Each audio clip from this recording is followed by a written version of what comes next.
Salam sehat dan bahagia. Salam guru penggerak. Tahap kedua. Modul 2.1.A.9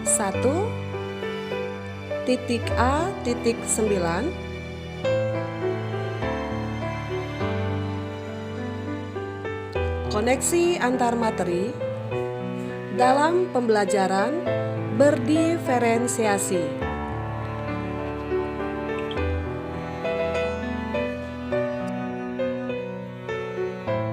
Kembali lagi dengan saya, Alfrida Manurung SPD MPD, CGP 2 dari Kota Medan, dari SMA Negeri 12 Medan.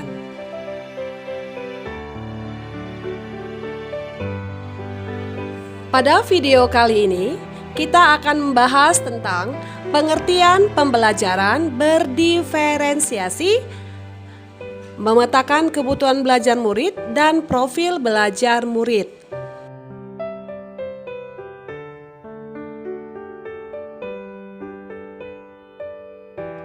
Mari sejenak kita bayangkan kelas yang sering kita ajar setiap harinya. Ingatlah satu persatu murid di kelas kita. Bagaimanakah karakteristik setiap anak di kelas kita? Tahukah kita apa saja kekuatan mereka? Bagaimana gaya belajar mereka? Apa yang menjadi minat mereka? Siapakah yang memiliki keterampilan menghitung paling baik di kelas kita? Dan siapakah yang sebaliknya?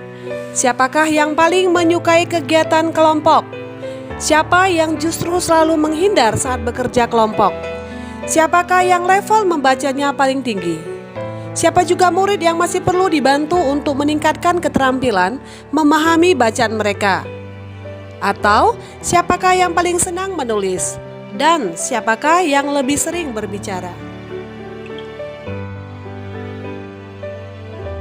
Tiap harinya, tanpa disadari, guru dihadapkan oleh keberagaman yang banyak sekali bentuknya. Guru secara terus-menerus menghadapi tantangan yang beragam dan kerap kali harus melakukan dan memutuskan begitu banyak hal dalam satu waktu. Keterampilan ini banyak yang tidak disadari oleh para guru karena begitu naturalnya hal ini terjadi di dalam kelas dan betapa terbiasanya guru menghadapi tantangan ini.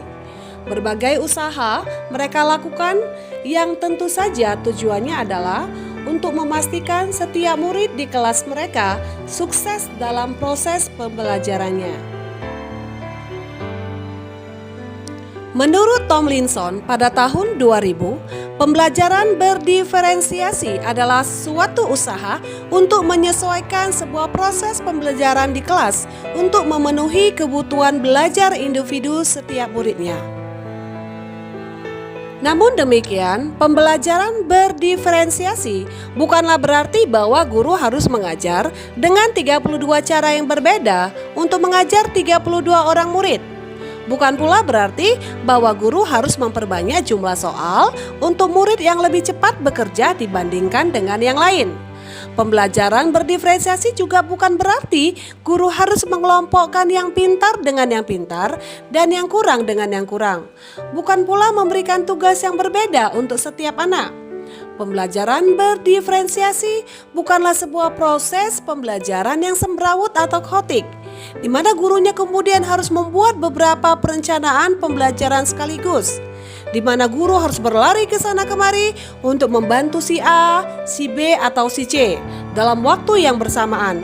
Dan guru tentunya bukanlah malaikat bersayap atau Superman yang bisa ke sana kemari untuk berada di tempat yang berbeda-beda dalam satu waktu dan memecahkan semua permasalahan.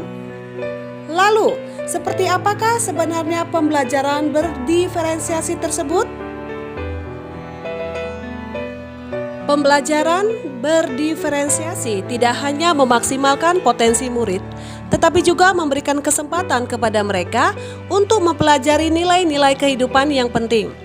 Pembelajaran ini juga bukan hanya sebuah pendekatan yang berorientasi kepada kebutuhan murid, namun juga keputusan guru yang didasarkan pada 1. Bagaimana guru menciptakan lingkungan belajar yang mengundang murid untuk belajar dan bekerja keras untuk mencapai tujuan pembelajaran yang tinggi.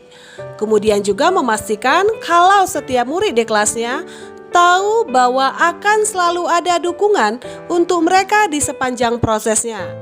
Yang kedua, kurikulum yang memiliki tujuan pembelajaran yang didefinisikan secara jelas. Jadi bukan hanya guru yang perlu jelas dengan tujuan pembelajaran, namun juga muridnya. Yang ketiga adalah penilaian berkelanjutan. Bagaimana guru tersebut menggunakan informasi yang didapatkan dari proses penilaian formatif yang telah dilakukan untuk dapat menentukan murid mana yang masih ketinggalan atau sebaliknya, murid mana yang sudah lebih dulu mencapai tujuan belajar yang diterapkan. Yang keempat adalah bagaimana guru menanggapi atau merespon kebutuhan belajar muridnya. Bagaimana ia akan menyesuaikan rencana pembelajaran untuk memenuhi kebutuhan belajar murid tersebut. Misalnya, apakah ia perlu menggunakan sumber yang berbeda, cara yang berbeda, dan penugasan serta penilaian yang berbeda? Yang kelima adalah manajemen kelas yang efektif.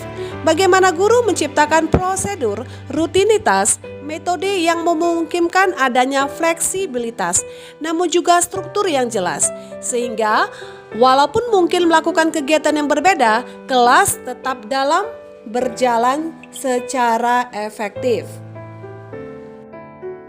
Tomlinson dalam bukunya yang berjudul How to Differentiate Instruction in Mixed Ability Classroom menyampaikan bahwa kita dapat mengkategorikan kebutuhan belajar murid paling tidak berdasarkan 3 aspek, yaitu 1. Kesiapan belajar atau readiness, 2. Minat murid, 3. Profil belajar murid.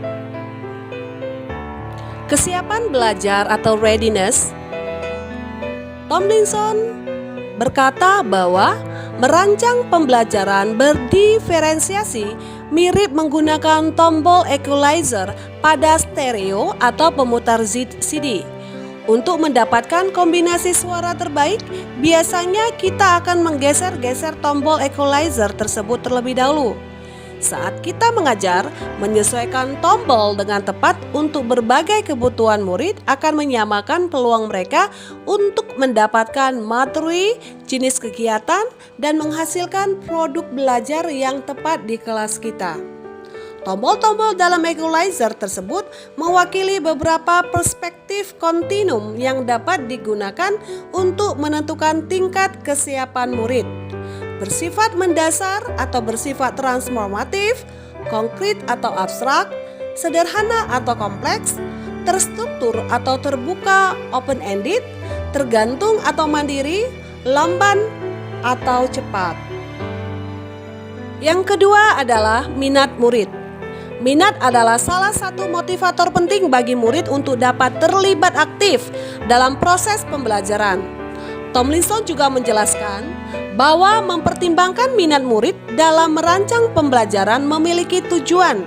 Di antaranya adalah 1. Membantu murid menyadari bahwa ada kecocokan antara sekolah dan keinginan mereka sendiri untuk belajar. Yang kedua, menunjukkan keterhubungan antara semua pembelajaran.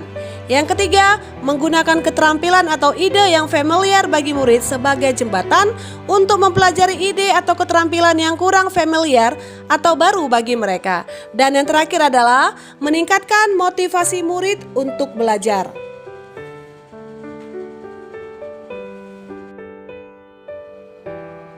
Ketiga adalah profil belajar murid. Profil belajar murid terkait dengan banyak sekali faktor seperti bahasa, budaya, kesehatan, keadaan keluarga, dan kekhususan lainnya. Selain itu juga akan berhubungan dengan gaya belajar seseorang.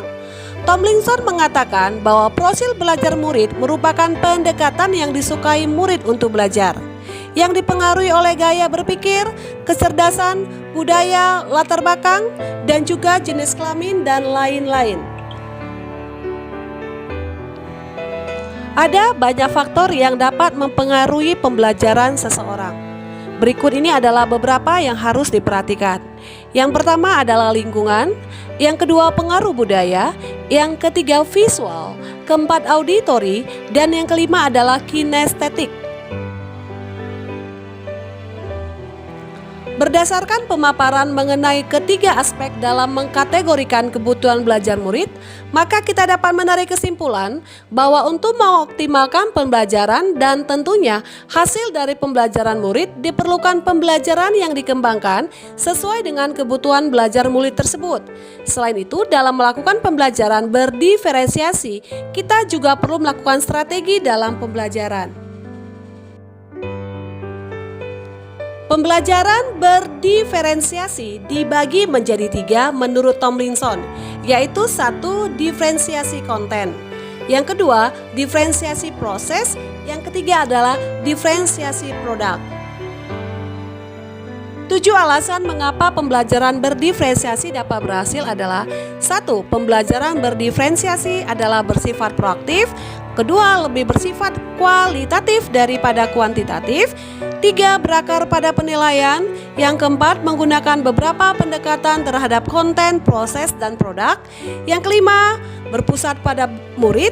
Yang keenam, merupakan perpaduan dari pembelajaran seluruh kelas, kelompok, dan individual. Dan yang terakhir adalah pembelajaran berdiferensiasi bersifat organik dan dinamis.